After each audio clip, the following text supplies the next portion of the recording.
Hi, I'm John Maxwell. When the top companies in the world are looking for trainers, speakers, and coaches, there's one name that stands above the rest, and that's Maxwell Leadership. Our certified team members have gotten proven results for companies all over the globe, and our reputation, I'm proud to say, is second to none.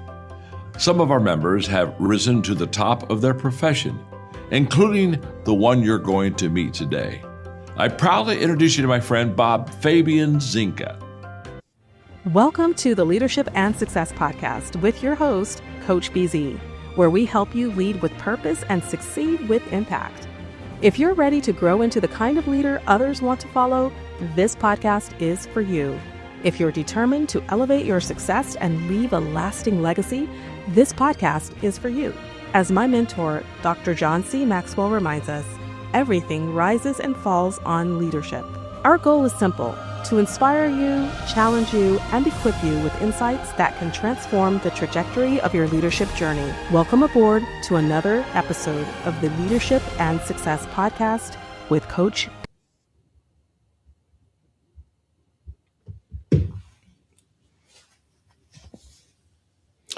Hello, everyone. Welcome to a special edition of the Leadership and Success Podcast. So today, February the 2nd. So we are going to continue on the ancient wisdom and leadership lesson from the book of Proverbs. Although today we're just going to do an AI recap. So it should take less than what looks like 15 minutes.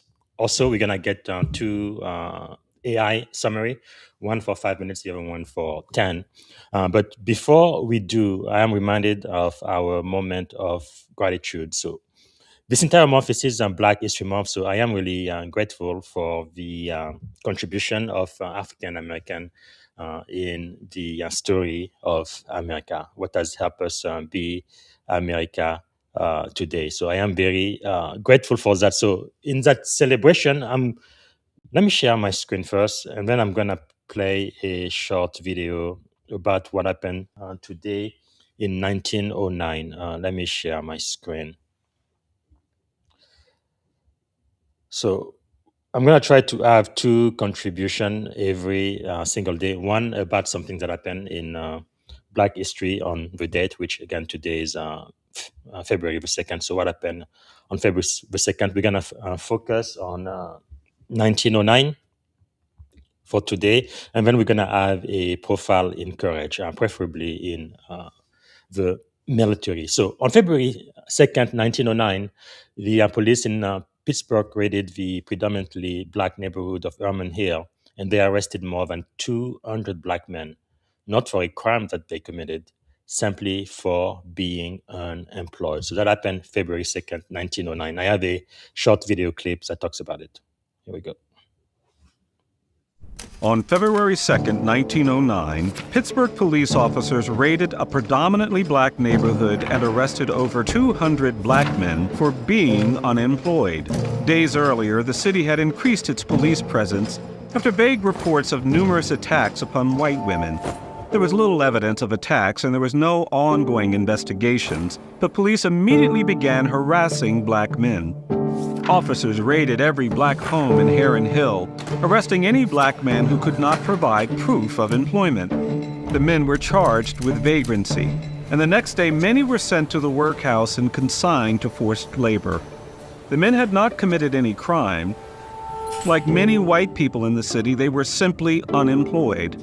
After the Civil War, Southern states passed Black codes, discriminatory policies used to criminalize and re-enslave Black people.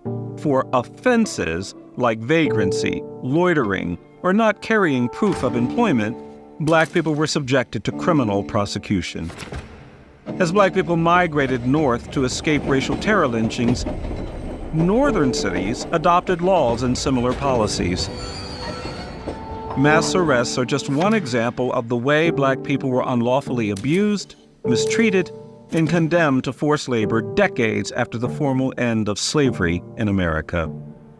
Today, a presumption of guilt and dangerousness too often makes people of color vulnerable to wrongful arrest and criminal prosecution.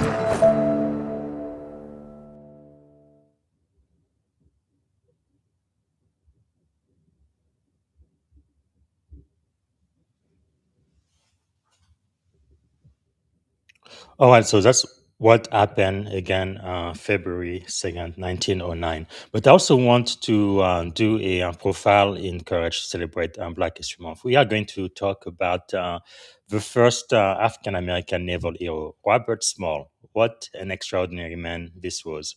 So that was back during the Civil War. So Robert Small, he was born enslaved in Beaufort County, South Carolina, in 1839.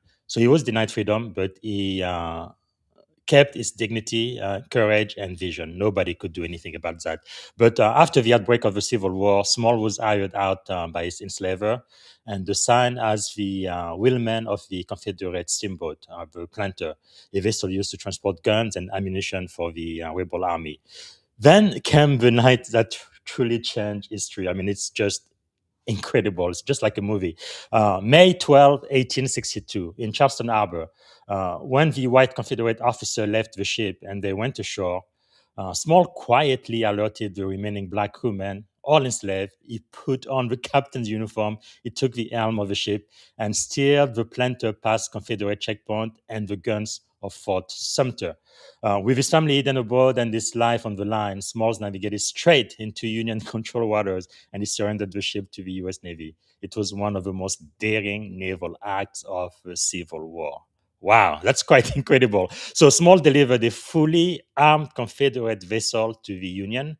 He provided critical intelligence about Southern defense. He proved undeniably that Black Americans possessed the courage, competence, and leadership to command at sea. So Robert Small went on to serve as a pilot in the Union Navy, becoming widely celebrated for his bravery. But that's not all. But his service didn't just stop with the war. He also became a statesman. But anyway, it took many, many more years before black people like me were allowed to serve in the U.S. Navy as officers. So I love this book, The Golden 13. That's the story of the first 13 black sailor in the US. That was in 1943, not very long ago. My father was born in 1943, so it's only one generation away. But it's just incredible to see what American can do, right? Regardless of their race, of their gender, just the contribution they have made to this wonderful country. All right, so that's what I wanted to celebrate you. You can follow me on LinkedIn and learn more about the extraordinary life of Robert Smalls.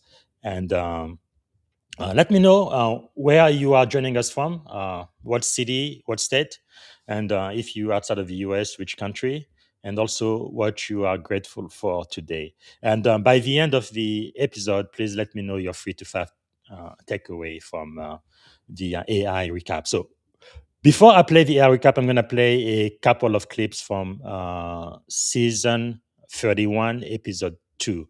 That's when we went through the book of Proverbs. We did that on January the 2nd. So we're going to just hear quick, small clips, and after that, you're going to get the first 5-minute AI recap of that hour-long episode. Be consistent. As a leader, people need to know that you are the same yesterday, today, and tomorrow. That you have those rules, those policies, and they apply to everybody, including yourself, right? You hold everybody to a high standard, but you don't play favorite, right? You are consistent. So they know, oh yeah, these are the rules. I know if I do that, I'm going to get the reward. And I know if I don't do that, I'm going to get the consequences, no matter who I am or where I come from. That's very, very helpful. Some of the best commanding officers I've ever had in the Navy were very, very consistent. Sometimes they were pretty tough. They had very, very high standard, but they were very clear. Hey, if you guys do this and you go, you meet this standard or you exceed it, this is what's going to happen. But if you don't, well, this is what's going to happen. And they are consistent with it. And I think that is so important in life and in leadership. So where am I tempted to compromise under pressure? Where are you? And what can you do about it? The anchor reflection for this lesson is my leadership built on what works or on what is right? Think about that. All right, lesson number 5. That's going to be from verse 9. Then you will understand what is right and just and fair, every good path. So lesson number 5, choosing the right path. Justice, fairness, and ethical clarity. Discernment clarifies not just what is possible, but what is just. Leadership application. Evaluate decision through impact and fairness lenses. What's going to be the impact, and am I being fair? Seek input from those affected, not just those empowered. Right.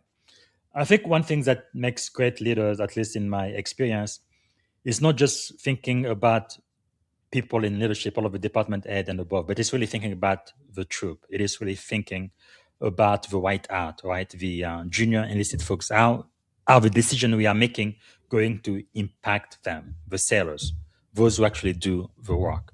That is so important. And many times when I was the commanding officer, we usually have a senior enlisted leader who represent the entire enlisted member, the white hat, and they make sure whatever decision made by the commanding officers is going to be beneficial for the more junior enlisted member of the command. And if there are some issues, they will definitely voice concern. And as a commanding officer, you absolutely need to listen to that. But when you make those decisions, think about the impact, and also from his mouth come knowledge and understanding. So you have to receive it. All right, so wisdom is received, not self-generated. Humility is the gateway to insight. There is really so much more that people could accomplish if they were just humble, because you do so much more when you collaborate with other people, right? So being humble enough to know I don't know everything, and that together we can do so much more than we can individually, that is wisdom. So what type of application can we have from that? Maybe begin leadership moments with grounding, maybe prayer or self-reflection, meditation, or silence. I think it was Terry Maxwell I spoke to today. She was like, you need to slow down, breathe. You have to slow down your body, right? So that you have time to act, not out of fear, but because you are calm, collected, you can focus and you can make a logical decision. Because most people are always driven, and they are always moving forward and moving and moving and moving. And before they know it, they start just reacting. You need to create a space. Get rid of all of the distraction, and then think and make a decision. All right. In a world that is just obsessed with speed, what if the most powerful tool in a leader's toolbox isn't charisma or authority, but something much quieter? Today, we're going to dive into an article by Coach BZ that unpacks some ancient wisdom for modern leadership, and it all focuses on a single game-changing quality: discernment. Let's get right into it. And this quote right here, it just nails the core tension for leaders today. I mean, we are constantly pushed to be fast, to be decisive, to be visible. But what this article argues is that true leadership, the kind that actually lasts, prioritizes something else entirely. It's that fundamental choice between taking an immediate risk and building long-term trust. And this lays out the paradox perfectly. The things that often get you noticed, the charisma, the power that comes with your position, making those quick decisions, they aren't the same things that will sustain your leadership. The real foundation, that enduring quality, is discernment. It's that quiet capability that separates the leaders who last from those who, implode under pressure. So the big question is, how do you get it? Well, the good news is that wisdom isn't something that just happens to you by accident. It's something that can be built on purpose. Let's take a look at how this works, and we're going to start with a really crucial distinction. Okay, so this is a really big one. We tend to mix these two things up all the time. Lots of leaders have tons of experience, but that doesn't automatically make them wise. See, experience is passive. It's just the stuff that happens to you. But wisdom is active. It's all about intentionally grabbing the lessons from that experience and actually internalizing them. So the article gives us this really clear 3-step process. First, you've got to store it. That means learning with intention, not just, skimming headlines. Second, you have to seek it with a real sense of urgency, like you're hunting for hidden treasure. And third, and this is key, you have to be ready to receive it, which actually requires a pretty big shift in your mindset. And that last point brings us to something so crucial. The real gateway to wisdom is humility. It's that core understanding that you just don't have all the answers. The most dangerous person in a leadership role isn't the one who lacks knowledge. It's the one who isn't willing to learn. Seriously, being teachable is a humble leader's greatest advantage. All right, so we've talked about how to build that foundation of wisdom, but what does it actually do? How does it protect you when the pressure is on and the stakes are sky high? Let's get into some of the practical applications. And here's a point you have to get. Integrity isn't just some nice-to-have, idealistic moral quality. When it comes to leadership, it is a strategic asset. It's not about being perfect, not at all. It's about being upright and consistent, and that approach provides a very, very real form of protection for you and your whole mission. Yeah, think of it just like that. Your integrity is your armor. It's actively defending the three things a leader absolutely cannot afford to lose: the trust of your team, the legitimacy of your authority, and the success of your overall mission. Any short-term gains you might make by compromising, they will always, eventually, come at a huge, long-term cost to these essentials. I love this framing of discretion as an internal security system. Mature leaders, they rely way less on external rules and a lot more on this internal discipline. It's that guardrail inside you that keeps you from making those reactive, emotional decisions and protects your reputation from just needless damage. And this right here, this is one of the most powerful questions you can put in your discernment toolkit. Wise leadership isn't just about what's possible, it's about what's just and what's fair. So before you act, before you pull the trigger, asking this simple question forces you to think about the ripple effects of your choices, especially on the people who have the least amount of power. Okay, so let's zoom out a bit. All of these daily actions, all grounded in wisdom, they aren't just about surviving the next crisis.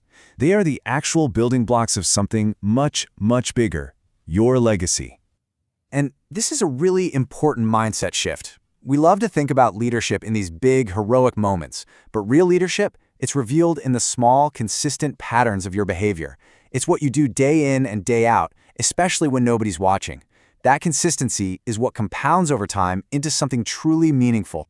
Which brings us to this incredibly simple but powerful choice every single leader has to make. What are you playing for? Are you optimizing for that short-term validation, the quick, easy applause? Or are you committed to the long obedience of disciplined, value-driven leadership that builds a lasting, meaningful impact?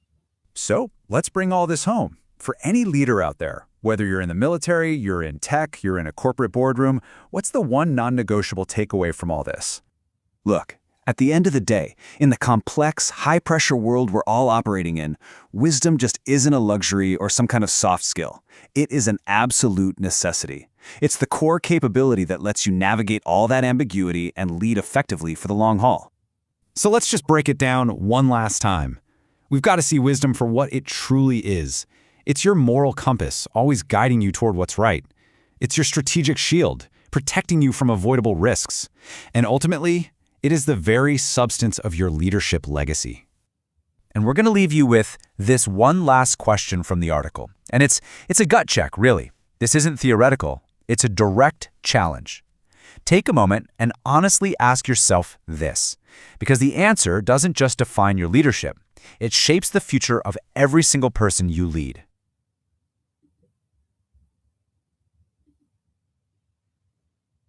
Welcome everyone to an engaging chat about ancient wisdom in leadership, especially drawing on Proverbs Chapter 2. This chapter really drives home that leadership wisdom isn't something that just happens. It's intentionally pursued, practiced daily, right? Oh, absolutely. It's like wisdom is your secret shield, not flashy but powerful, right? Exactly. Proverbs 2 reminds us that discernment, which is that deep judgment, is the quiet superpower that leaders can lean on when things get rough. Yep. It's the antidote to impulsive speed. And what's really interesting is how this ancient text applies even in our modern, high-pressure environments. It's not about being religious necessarily, but about applying timeless principles, right? Absolutely. It's about intentional learning, storing wisdom. Think about it. Great leaders learn on purpose. That's lesson 1. They don't just skim over things. They internalize insights and let them guide their decisions. Yeah. It's like you're programming your inner compass. That inner compass is crucial. When you really store knowledge and let it sink in, you're not just reacting to events, you're building wisdom that safeguards you under pressure. Exactly. And then there's lesson 2 about urgency for insight. It makes the point that rushing can create risk. Leaders often feel pressure to decide fast, but if you don't pause to get wisdom first, you're almost like a car speeding without brakes. What do you think? I agree, but I sometimes wonder if a bit of speed isn't necessary in certain fast moving fields like cybersecurity. Isn't there a risk of being too slow to act? Sure, that's a fair challenge. However, Proverbs reminds us that speed without discernment can be dangerous. It's about finding that balance, acting decisively yet Yeah. calmly, ensuring every action is driven by thoughtful insight, not just reactive panic. That balance is a fascinating tension. It's like in a high stakes game. You want to move fast, but every move needs to be strategic. And what about lesson 3 regarding humility? The text notes that wisdom is received, not claimed. Oh, definitely. Humility is key. Great leaders know they don't have all the answers, so they invite diverse perspectives. It's almost like saying, I'm not the sole keeper of knowledge here. Right. It's a kind of leadership that's open to learning from every corner. I love that. Admitting you don't have everything makes you more teachable, and that's so important in today's complex environment. It's counterintuitive sometimes, especially in cultures that prize the show of certainty. Exactly. And then there's lesson 4, integrity as armor. The idea is that upright leadership isn't just idealism, it's a strategic move. When you consistently act with integrity, you protect trust, mission, and your own credibility. It's like having a really durable shield. It certainly is. But I sometimes wonder, especially with short term pressures, how do leaders resist compromising on integrity? Sometimes it feels like the easy route is to sacrifice these values, right? That's a great point. The text argues that compromising integrity might yield short-term gains, but it extracts long-term costs. It's about building a legacy where your decisions, even under pressure, reflect who you really are. True. And that takes real discipline. Right. And that brings us to lesson 5 choosing the right path, which is about justice, fairness, and ethical clarity. The decisions leaders make can affect many people, especially the ones with the least power. How do you think that lesson plays out? It's profound, really. Leaders have to constantly evaluate who benefits and who might bear the cost. This isn't just about winning in the moment. It's about leaving behind a system built on Exactly. fairness. Imagine a domino effect of ethical decisions setting the tone for the entire organization. So true. It's like the decisions ripple out, shaping the culture. And speaking of internal strength, lesson 6 on internal guardrails, discretion, is another essential point. Yes, discretion, or the ability to practice careful speech and thoughtful decision-making, acts as the first line of defense. Leaders rely on this internal discipline to avoid reactive decisions and reputational damage. It's about staying measured, even when things feel chaotic. And that idea resonates particularly in crisis management. Keeping a level head and thinking before reacting can save an organization from, potentially disastrous outcomes. Precisely. And finally, Lesson 7 highlights the leadership walk, where consistency creates legacy. Leadership isn't defined by a single moment. It's about the everyday habits and patterns that build over time. Consistency in Right. values and actions is what truly determines how you're remembered. Absolutely. It's like building a mosaic. Each small piece of consistent behavior contributes to the overall legacy. It's truly inspiring. It is. Proverbs 2 really encapsulates that discernment is not just a simple trait. It's the difference between influence that lasts and authority that fades away. In every context, from military commanders to tech leaders, this discernment is the unsung hero. Sometimes I think modern leadership tools focus so much on visibility and speed, but they don't emphasize this internal cultivation of wisdom enough. It's almost countercultural. Exactly. And that's what makes these ancient lessons so relevant, even in our modern digital and high-stakes environments. It encourages leaders to build daily rhythms of learning, reflection, and mentorship. Yeah, It's about consistently reinforcing values, not just chasing quick wins. That daily commitment is key. I mean, if every leader took time for that kind of reflection, perhaps our organizations would have more resilience and trust built in, right? Absolutely right. And one of the most compelling aspects is the idea that wisdom is not accidental. It's actively pursued. It's stored in your daily habits, your interactions, and in every decision. This makes it accessible even under pressure. It's like being prepared for any storm. Seeing it that way, it's almost like having a strategic insurance policy for leadership. You invest time in cultivating your wisdom, and then when the inevitable pressures come, you're protected. Precisely. And each part of Proverbs 2 invites us to reflect. How intentional are we with our learning? To what extent do we pause and consider the wisdom before we act? These are key coaching reflections, questions any leader can ask themselves daily. It's humbling but empowering at Right. the same time. And that's such a powerful, actionable takeaway. What do you think might be the biggest challenge for leaders trying to internalize these lessons? Great question. I'd say the challenge is resisting the pressure to appear decisive at all costs. In our cultures that idolize rapid results, taking the time to seek wisdom can be seen as a weakness, but it's anything but. Leaders must demonstrate that true decisiveness comes from a place of deep reflection and ethical clarity. I totally get that. And sometimes it might even require a bit of vulnerability, admitting that you need counsel or that you're still learning. That's not always easy in high pressure roles. Right. And that's where the internal guardrails and humility come in. It's about being open to mentoring and inviting feedback, even from those who might not be in traditional leadership positions.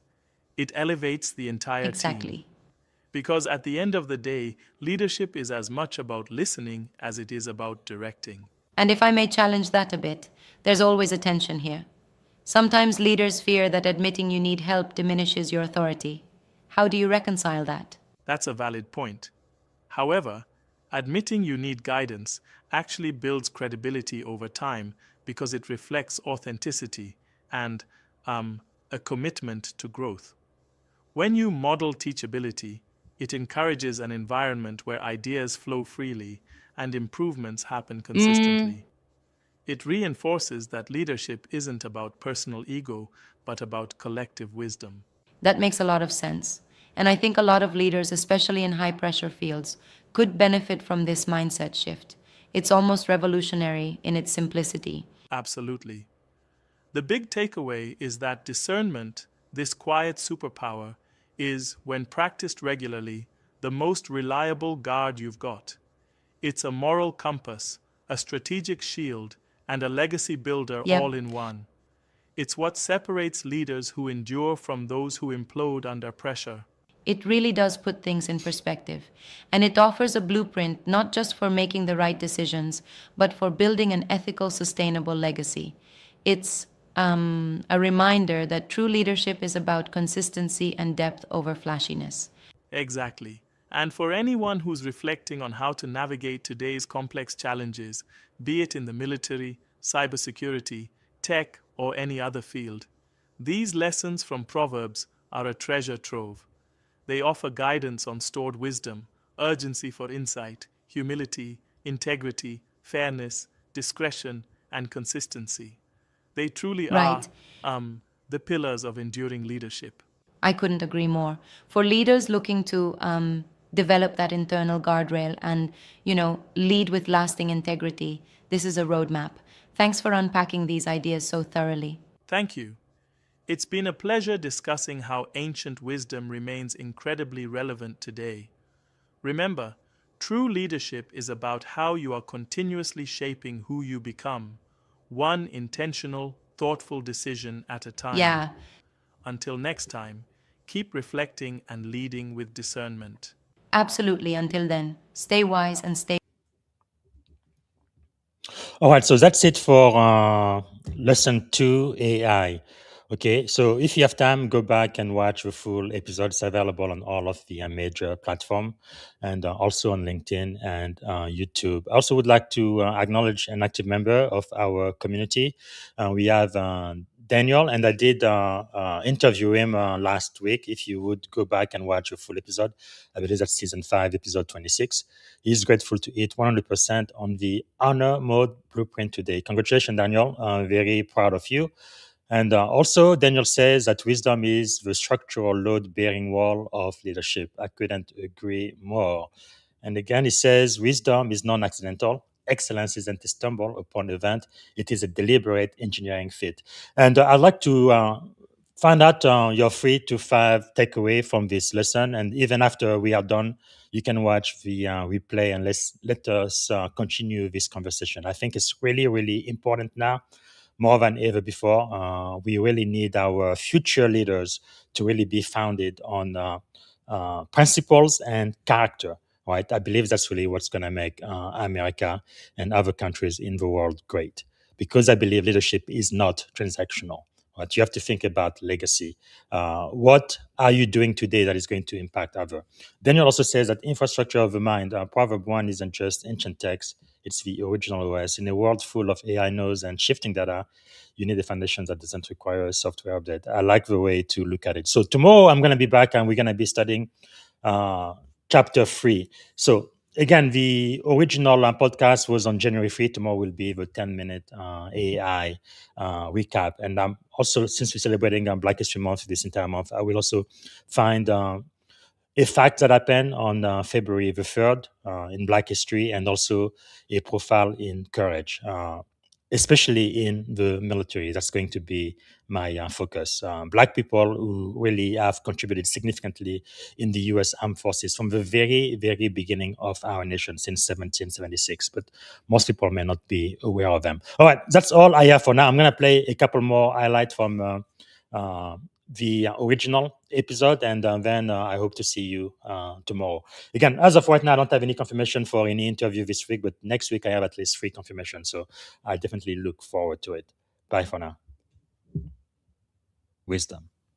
And then finally, one application would be to model teachability publicly. You have to be teachable, even as the leader. Are you teachable? I believe it was on Terry Maxwell today. I believe it was season 5. I believe it was episode 3. Terry Maxwell. She said in her company, if you are not teachable, they are not going to hire you. Everybody in the company, they have core values. They live by those values. And once they hire someone new, they are going to assess them first 30 days, 60 days, and 90 days. And if that person doesn't show those values, doesn't live by those values, and is not teachable, then that person will be shown the door so they can pursue other opportunity. That is so powerful. And I really wish every company would do that. Live by their core value. But being teachable is important. No matter how many degrees you have, no matter how smart you think you are, you have to be teachable. It's a mindset. All right. Where might pride be limiting your leadership clarity? Think about that. The anchor reflection is what would change if I led today assuming I don't have all the answer? But I'm telling you flat out, you don't have all the answers. It's just impossible. That's why we have to rely. Bye for now. Okay, before I play the last clip, so I did interview Daniel for season 5, episode 26. Again, he's a system architect, environment engineer, and best-selling author of the Honor Mode Companion. Again, I encourage everyone to go back and watch that full episode. Okay, here's the last highlight, and then I will see you tomorrow. Before I say goodbye, I want to remind you, for those following my podcast tomorrow, I am going to be interviewing Colonel Chevy Cook, U.S. Army.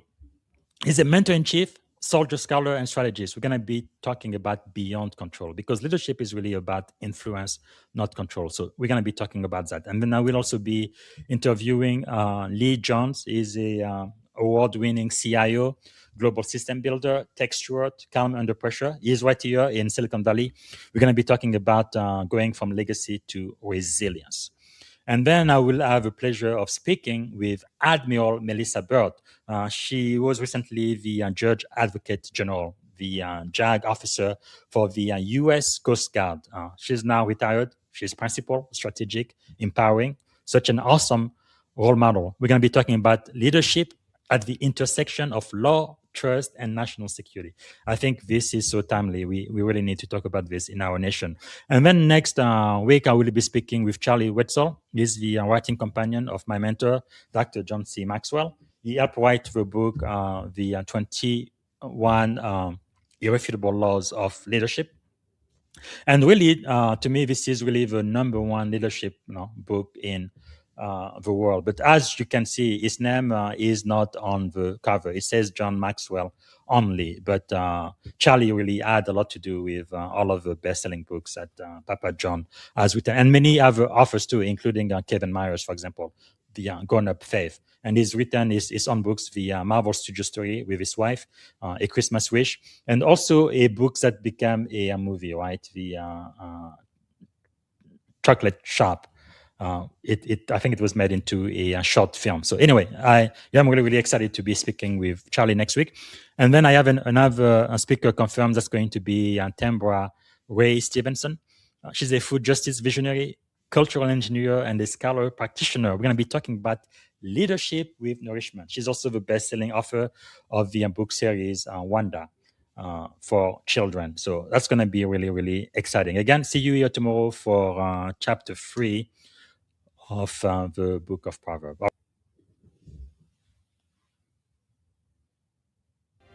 Thank you for tuning in to the Leadership and Success Podcast with your host, Coach BZ. If today's episode added value to your leadership journey, be sure to subscribe, share, and join us again for more wisdom nuggets on how to lead better and achieve greater success. Remember, leadership is the most critical skill of our time. The world will always need leaders to inspire others, drive innovation, and execute meaningful strategy. So why not count yourself among the bold leaders shaping the 21st century? Until next time, stay inspired, stay committed, and keep leading with excellence.